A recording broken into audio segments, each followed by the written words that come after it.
সে বিষয় নিয়ে আলোচনা করতে যাচ্ছি। সেটি হলো হুকুকুজ জাওজাইন, অর্থাৎ স্বামী স্ত্রীর এক অপরের উপরে হক। একজন স্বামী তার স্ত্রীর উপরে কি কি হক রাখে, আর একজন স্ত্রী তার স্বামীর উপরে কি কি হক রাখে। কেন আজ বাড়িতে আমাদের শান্তি নাই, অশান্তি? কাউরির বউ একটা আছে, কাউরির কেস চলছে, কাউরির বিচার হয়েছে, কাউরির ছাড়া হয়েছে, এই চলছে। কেন বাড়িতে শান্তি নাই? একজন ছেলে বলছে ও নিজের ভুল বুঝে না, ও নিজের স্ত্রীর দোষ দিচ্ছে যে আমার স্ত্রী ভালো না। একজন স্ত্রী স্বামীর দোষ চাপাচ্ছে যে আমার স্বামী ভালো না, কিন্তু নিজে নিজের ভুল কেউ বুঝে না। যেমন একজন মহিলা বলছে जब मैं बहू थी तो मुझे सास अच्छी नहीं मिली, जब मैं बहू थी तो मुझे सास अच्छी नहीं मिली, और जब मैं सास बन गई तो मुझे बहू अच्छी नहीं मिली, मैं तो बिल्कुल दूध की धुली हुई हूँ। আসলে কথাটা বুঝতে পেরেছেন? এই মহিলার ব্যবহার এত খারাপ যে শাশুড়ির শুধু পন্থী পড়েনি, যখন বউ ছিল তার ব্যবহারের কারণে শাশুড়ির সাথেও বনেনি, আর আজ যখন শাশুড়ি হয়েছে বাড়িতে বৌমা এসছে, এখন বৌমার সাথেও বনে না। আর নাটের গুরু ওই নিজেই হলো বদমাসের হাড্ডি, কিন্তু নিজের ভুল বুঝে না, বলছে আমার এতে কোনো দোষ নাই। সে ওই রকমই একজন স্বামী তার ভুল বুঝে না, একজন স্ত্রী তার ভুল বুঝে না যে আমি কি ভুল করেছি। ও দোষ চাপা দিচ্ছে যে আমার স্বামী ভালো না, ও বলছে আমার স্ত্রী ভালো না। আসুন তাহলে আপনাকে আমি বুঝিয়ে তুলি। স্বামী স্ত্রী হলো, স্বামী স্ত্রী মিলে একটা সাংসারিক জীবনের গাড়ি চলে। যেমন একটা গাড়ি চলতে গেলে, মোটর সাইকেল চলতে গেলে তার দুটা চাক্কা লাগে, এক চাক্কাতে চলবে না। দুটা চাক্কা না হলে এক চাক্কায় মোটর সাইকেল চলবে? চলবে না। ওই রকমই একজন পুরুষ ছাড়া একজন মহিলার জীবন চলবে না, একজন মহিলা ছাড়া একজন পুরুষের জীবন চলবে না। যেমন সামনের চাকা পিছনের চাকা না হলে কোনো দাম নাই, ওই রকমই পিছনের চাকা ছাড়া সামনের চাকার ভ্যালু নাই। ওরকমই একজন নর নারী দুজনের জন্য, এক অপরের জন্য সেম টু সেম। পুরুষ হলো আগের চাকা আর স্ত্রী হলো পিছনের চাকা। কথা বুঝলেন? ভালো করে বুঝবেন, খুব সুন্দর কথা। কেন আগের চাকা যে রাস্তাটা দিয়ে চলে, পিছনের চাকাটা সেম ওখান দিয়ে যায়, সেম ওখান দিয়ে যায় না, দেড় হাত দূর দিয়ে যায়, যায় কি যায় না? কেন? তার অনুসরণ করতে হবে, না হলে গাড়ি চলবে না। আল্লাহ রাব্বুল আলামিন কি বললেন? আর-রিজালু কাওয়ামুনা আলান নিসা। পুরুষ হলো হাকিম, ও হলো আগের চাকা, ও হলো ড্রাইভার। ও আগে আগে যাবে, মহিলা তার অনুসরণ করবে। আগের চাকা রাস্তা টানে, পিছনের চাকা ছাড়ে, পিছনের চাকা ছাড়ে। এবার ওই রকমই স্বামী স্ত্রী হলো জীবনের গাড়ি চালাবার জন্য দুটি চাকা। এবার আসেন আপনাকে বুঝাই। আচ্ছা ভাই, মোটর সাইকেলে দুটো চাকা হয়তো ছোট বড় হয় না এক সমান, ছোট বড় হয় না এক সমান, এক সমান।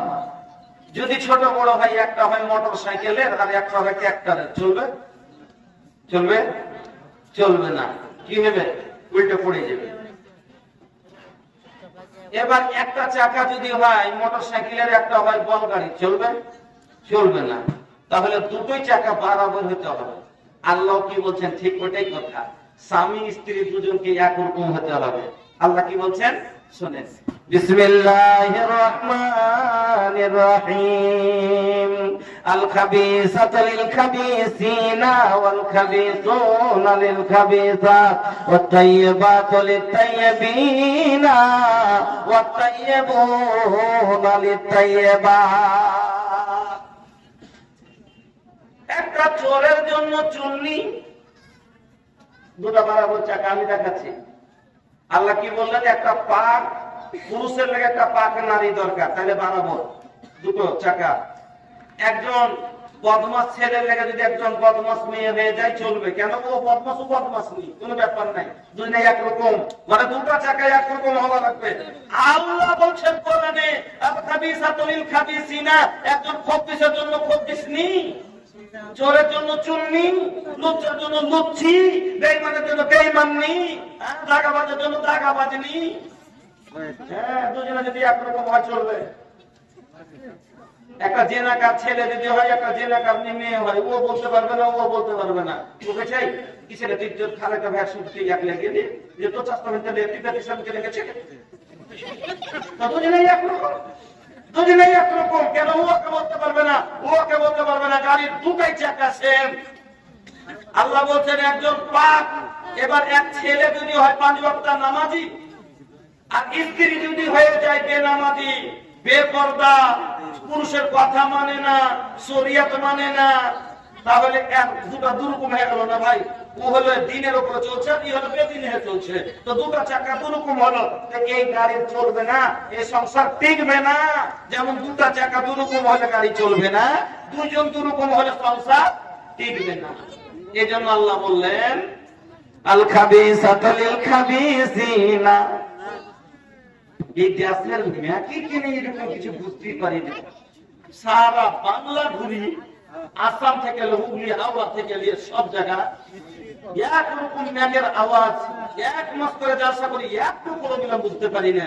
আর এই বিহারে যদি 3 লাখ টাকা খরচ হয় প্যান্ডেল, মোটে 30,000 টাকা ছাড়ার প্যান্ডেল, হ্যাঁ?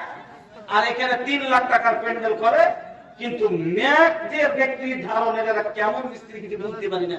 এ বাজা মাস্টার, আরে भैया तनी बाजा नहीं मन बनावा भैया, बोले में बड़ा दिक्कत हो खाता, ऐसा बाजा ना चाहिए, आवाज भी दे तो भैया टन टन एकदम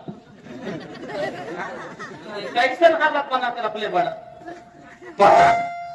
भाई देख, अब तेरे ना बता, पता ना ये रेलगाड़ी आवाज है। बैठा भैया, तरी धीरज रखा, बैठा का करी, सबके लिए गलत बात। এদিকে কেউই বাজার সেটিং করতে জানে না। তো বলছিলাম যে যেমন গাড়ির দুটা চাকা হলে উঁচা নিচে হয়ে গেলে পড়ে যাবে, চলবে না। স্বামী স্ত্রী যদি দুটা দুরকম হয়ে যায়, সংসার চলবে না, টিকবে না। এই জন্য আল্লাহ বললেন একজন পাক ছেলের জন্য একজন পাক নারী দরকার, আর একটা খবিসের জন্য খবিস যদি হয়ে যায় কোনো সমস্যা নেই, চলে যাবে। ও নামাজ পড়ে না, ও নামাজ পড়ে না, ও কিছু বলতে পারবে না, ও কিছু বলতে পারবে না। ও রোজা করে না, ও রোজা করে না, ও ওকে বলবে না, ও ওকে বলবে না, টেনশন হবে না।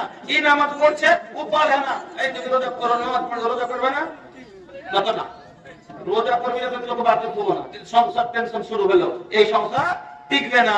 এজন্য এবার আল্লাহ বললেন যে দুজনকে দুটা চাকা একরকম হওয়া দরকার। আসেন আগে চলি।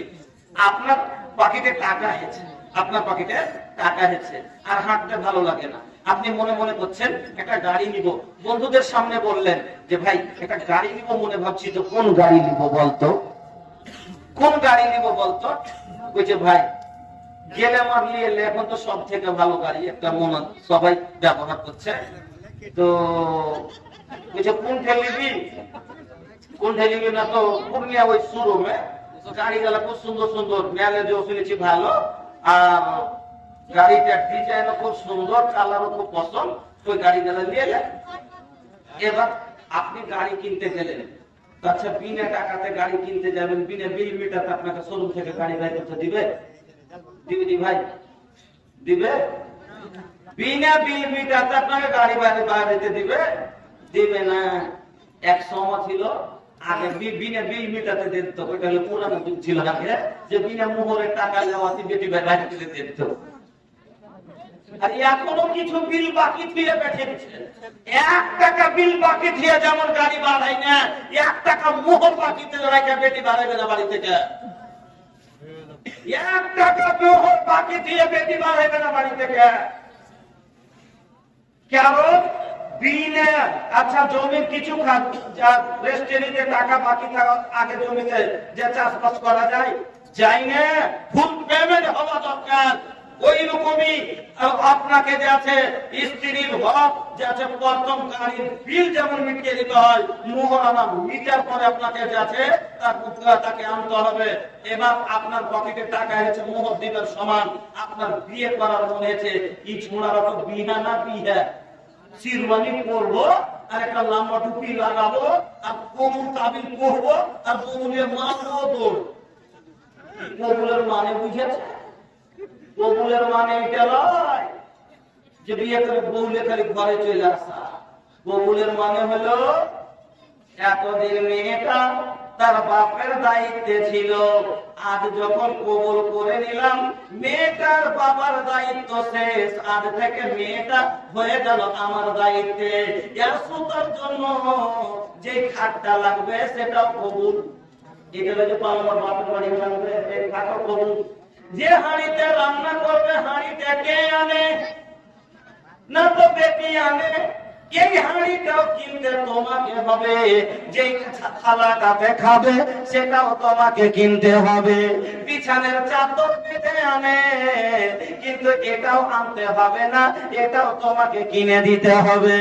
তার অসুখ, তার খাওয়া পড়া ভরণ পোষণ যা লাগবে, তার জীবনের সব কিছু কবুল। তার মানে হলো কবুল। এটা নয় যে ভুট্টা খাটাতে ভুট্টা 3 মাস 33 বিঘা খালি ভুট্টা লাগাচ্ছে, 33 বিঘা, আর ভুট্টা ছাড়তে ছাড়তে ছাড়তে ওর শরীরে রক্ত পানি নিয়ে গেছে, আর হিলতে পারে না। 3 মাস ধরে ভুট্টা ছাকিয়ে গেছে বলেছে বাবা, আরে কি করবে রে? ভুট্টা কথা বলে যে না কি করবে, কি করবে এলা ভালো করতে হবে। তো যদি আমরা পারে না, আমরা পারে না, আমরা করতে পারবে না, তো সব একটা আছে মুখের উপরে জুতা আবার 3 মাসের তারপরে যদি ওর বাপের বাড়ি থেকে যদি একদিন পারে, হ্যাঁ যে বেটিটা পারে না, 10 দিন কাটাবো না, কত কারণ শুনি, হ্যাঁ বাপ কত তো দেখছি আমাদের বাচ্চা দেরি করছে, ওর বেলাতে তখন কাউন চুল, আর ওর বাড়ির বেলাতে তখন 3 মাস খাটিয়ে নিয়ে এলাদের টাকা দেওয়ার বেলাতে তো শ্বশুরকে পাইছি। এটার মানে কবুল নয়, কারণ অসুখের টাকাও কবুল, যা লাগবে সব কবুল। এবার কবুল করেছেন আপনি। আপনাকে যেটা আমি বোঝাইতে চাইছি, বিয়ে করলেন, যেমন গাড়ি কিনলেন, আপনি গাড়িকে নিয়ে আপনি বানিয়েছেন, আর ভাইয়া গাড়ির উপরে বসেছেন আর সেলফ দিয়েছেন, গাড়ি একবার ছেড়েছেন, সাইকেল স্পিডে দৌড়িয়ে চলতেছেন, সাইকেল স্পিডে দৌড়িয়ে চলেছেন। হঠাৎ করে সামনে একটা বাচ্চা দৌড়িয়ে চলে এসছে, হঠাৎ একটা সামনে বাচ্চা দৌড়িয়ে এসছে, আপনি ব্রেক করলেন, গাড়ি ব্রেক করলেন, কিন্তু আপনার ব্রেক কাজ করলো না, গাড়ি ব্রেক কাজ করলো না। আচ্ছা বলেন তো অ্যাক্সিডেন্ট হবে না হবে না? ব্রেক কাজ করলো না, অ্যাক্সিডেন্ট হবে না হবে না? হবে। কেন? ব্রেকের যেটা দায়িত্ব ছিল গাড়িকে রুখে দেওয়া, এই ব্রেক নিজের দায়িত্ব পালন করলো না, যার কারণে অ্যাক্সিডেন্ট হলো। আর সংসারে আমাদের অ্যাক্সিডেন্ট কেন হয়, সংসারে ঝামেলা কেন হয়? এক মহিলা যা সার্ভিস দেওয়ার কর্তব্য ছিল পালন করে না, যার কারণে সংসারে অশান্তি। বন্ধুরা আমার,